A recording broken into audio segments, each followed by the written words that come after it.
Dear Nigerian senators, my fathers, you are here. I didn't see you. Move closer. Why am I writing?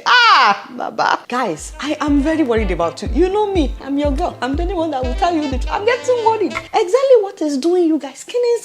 So that we know how to pray. Because lately, it's like you guys are not taking your medications. I'm sorry. I don't know how else to put it. And I like to keep it real, but very respectfully, because who am I to disrespect you? First of all, you guys were singing on your mandate, we shall stand, when the president came to present a budget.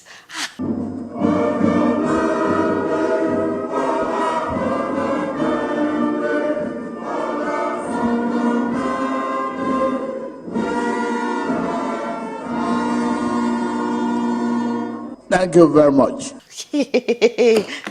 Okay, for those that are not Nigerians, that is the song that APC members, that is the political party that the president belongs to, that is the song they sing in allegiance to the president. Bola, on your mandate we shall stand. But now that our senators are singing the same song, when the man came to present the budget, 27.5 trillion naira budget, they are not even worried that why are we spending this much money? They were singing on your mandate we shall stand. Baba, when the people that are supposed to checkmate the president, why do we have senators again? Not one of you spoke up that day and said, this thing we are doing is not right. It's like you guys are suffering from misplaced priority syndrome. Now that you are singing out allegiance to the president, when you're supposed to represent the people and keep the president checked, how are we supposed to believe that you will do what you were elected to do? Such a shame. Not even people from opposition parties spoke out that day. How are we supposed to still trust you guys after hearing you singing allegiance to President Tinubu? And even the president should have turned around and said, guys, this is not a PC meeting. I'm here to present the budget. There's no need to suck up to me trying to sing like, it's not like he was campaigning for something. I'm just saying, as a matured somebody, Mr. President, you were supposed to stop them that day. Anyways, that is number one. Number two, Senator Akpabio, please move closer. What was that? An entire stadium to celebrate your 61st birthday? I don't get it. What would you do if you were celebrating a birthday that ends with a 5 or 0? Because usually that is when people go all out. You did not turn 60, you did not turn 65, you did not turn 70 or 70. I don't know, I don't get it. What is this with 61st birthday going all out? An entire stadium with a 30,000 capacity to celebrate your birthday. What amazed me the most is the fact that more than 100 senators were there to celebrate Governor Akpabio's birthday.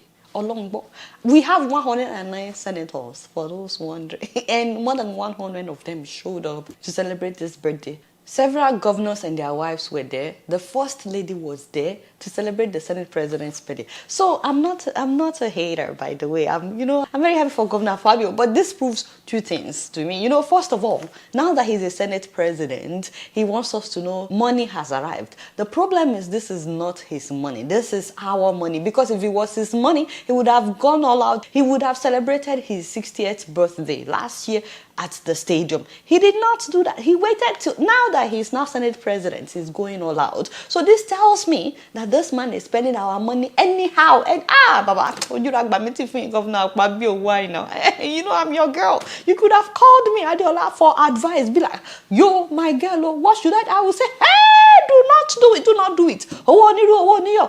How insensitive, especially now that things are tough everywhere in the country. People don't have money. One bag of rice is now more than 50,000, especially during this Christmas period. It is December. How insensitive can you be, Governor Akpabio? Hey, Selena, you did not do well. Next time, call me for advice. Very, very shameful. The second thing that this proves to me, I'm not saying anybody else should buy it, but this is just me. I think Governor Akpabio is gradually and stylishly preparing himself to run for president, I mean, did you see how he ran when he entered the stadium? Trying to tell us that he's physically fit, just like former Governor Amechi did when he wanted to announce his intent to run for president.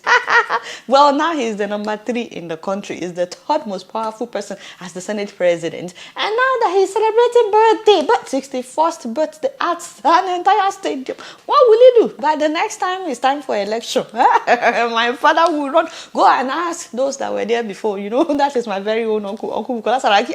Boni Uncle Saraki, it's been a long. Let me call him. Boni, Brother Bukola, what happened? Oh, okay. Say what I will learn. Boni, I want power. Okay, lefa. Now you have a protege. Governor Akpabio wants to follow your footsteps. Maybe you can show him how to. Sorry, I forgot you didn't win. I'm sorry. We'll talk.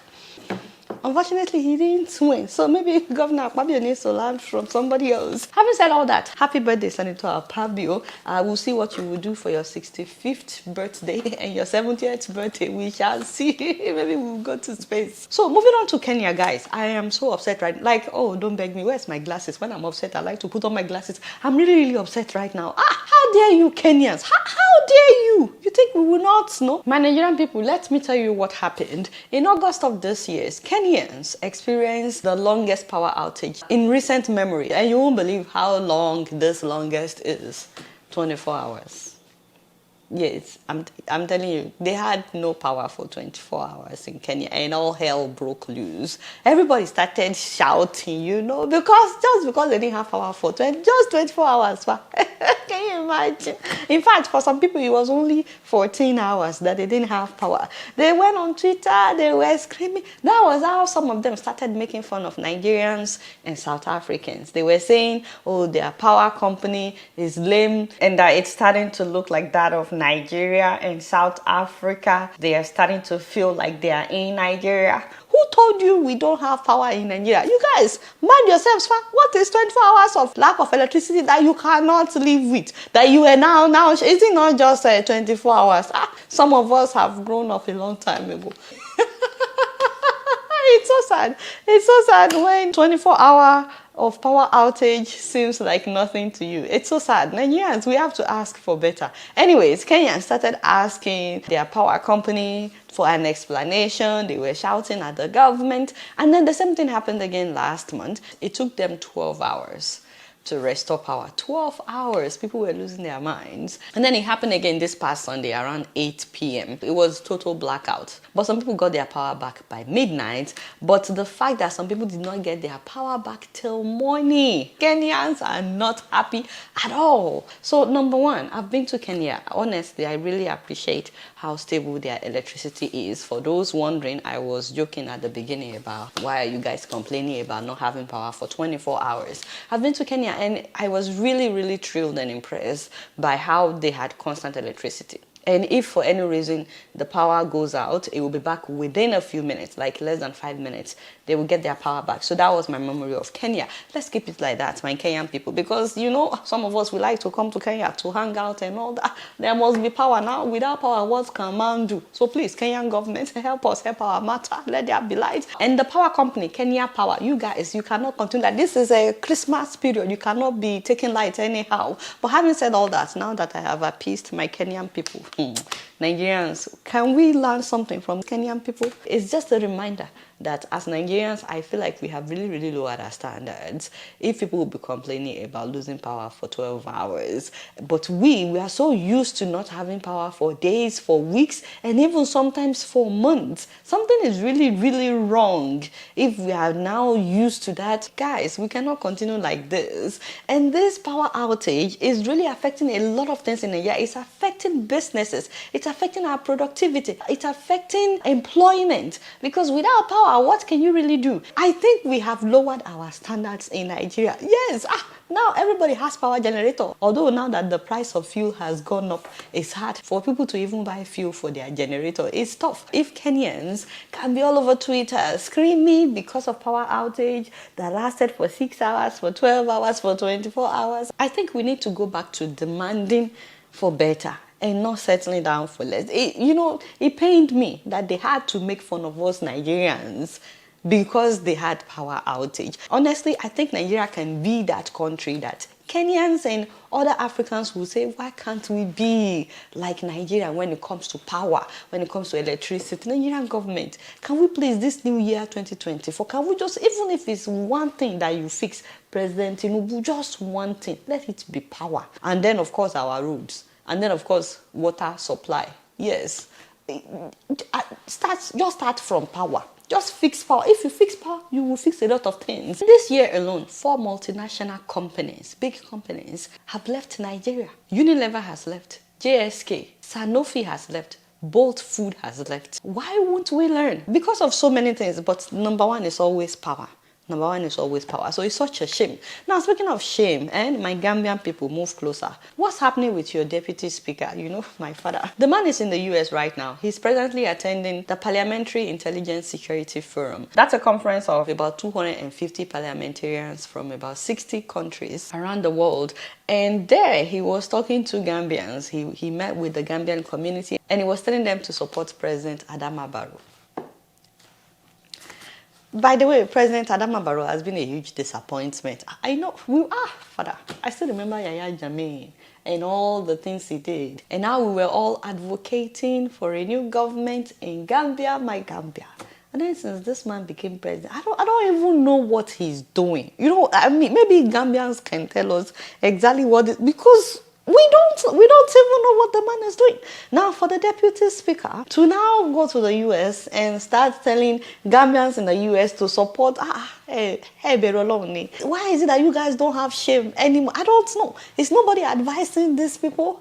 You guys need to stop. Whatever this is, stop it. Stop it. Let the man do well. If the president is doing well, you don't need to convince people to support him. Amen, somebody. Speaking of support, guys, I've been telling you to help yourself by contacting Help Me Waka to help you. Benny, don't say I did not tell you, but if you order anything from Help Me Waka this December, if you order any groceries from them this December, you've automatically entered a raffle to win 3 months of free grocery supply to your loved ones either in Nigeria or Ghana. And you need to call them. Christmas is here. You see, I am supporting you by giving you information that can help your market. Because some of you, as you are watching now, especially those of you living in the abroad, you want to surprise your loved ones for Christmas, but you are yet to contact Help Me Waka to help your matter by placing your order. And then you wait till the last minute and then you will be upset that Help Me Waka did not deliver. How can they deliver when a lot of people are contacting them around Christmas, around December? You are waiting until Christmas Eve and you want them to deliver on Christmas morning. It doesn't work like that. Please place your order before this week ends. By the end of this week, they cannot deliver any order that you place by Christmas time. They cannot, because their hands will be tied. So please, my people, if you want them to deliver groceries to the doorsteps of your loved ones in Nigeria and Ghana, my people, please put in your order this week. But after this week, you can still put it in. But please don't be upset if they don't deliver when you want them to deliver. Amen, somebody. Let's round up this service by clicking the thumbs up button. I'm watching you. Yes, amen. Somebody is blessed. As a pastor, I'm watching you. Yes, I see you. Sister Tokwe. Brother James, yes, I see you. Brother Richard, thank you. Thank you for clicking the thumbs up button. Hey, you. I'm watching you now. Click it now. Thank you very much for clicking the thumbs up button. Share this video on your social media platforms. Alright, y'all, it's Miriam and I'm keeping you up in here. Don't forget to follow me on Facebook, Twitter, and Instagram. And if you're yet to subscribe to my channel, I'm watching you on Plasma TV. Press the subscribe button and the bell button. Until next time, I must see you later.